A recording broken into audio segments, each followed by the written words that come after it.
Il est de toute importance que le vase soit tel qu'il n'obscurcisse pas la gloire de Dieu. C'est pour cela que Dieu le maintiendra dans la faiblesse, afin que tout soit sa gloire.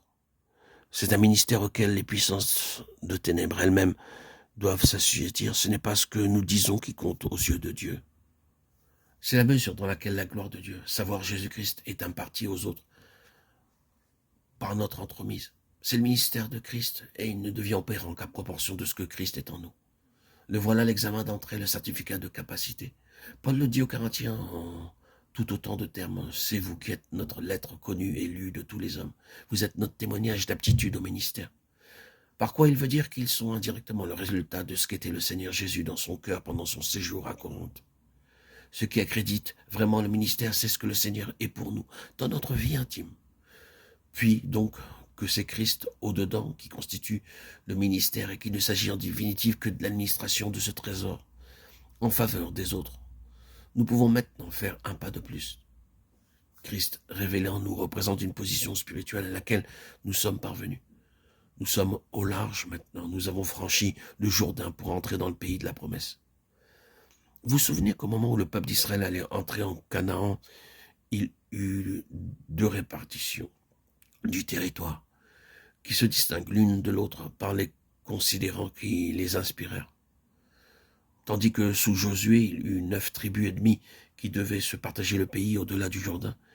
Il eut 2 tribus et demie qui obtinrent de Moïse d'avoir leur héritage en deçà du Jourdain.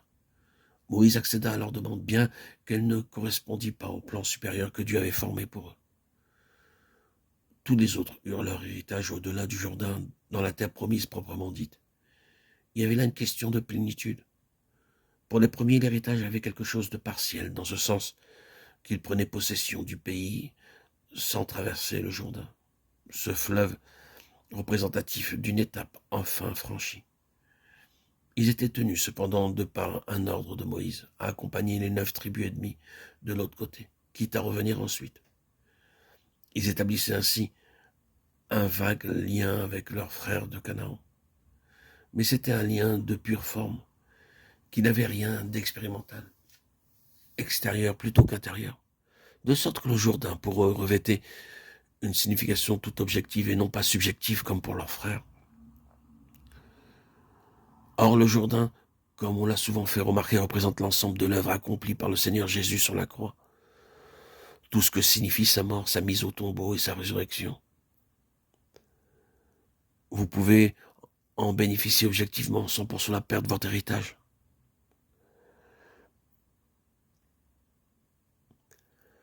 Mais si le Jourdain représente une expérience réelle dans votre vie, vous avez un héritage bien meilleur.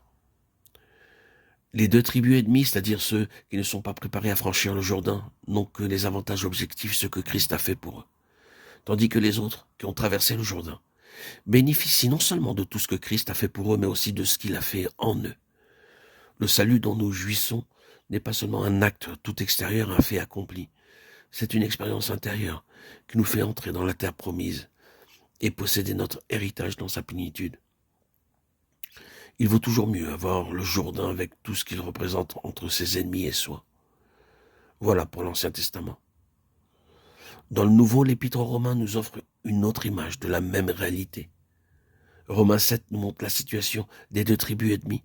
Un jour, on se sent en sécurité, mais le lendemain, on est de nouveau tout ébranlé. C'est au-dedans que la question a besoin d'être réglée.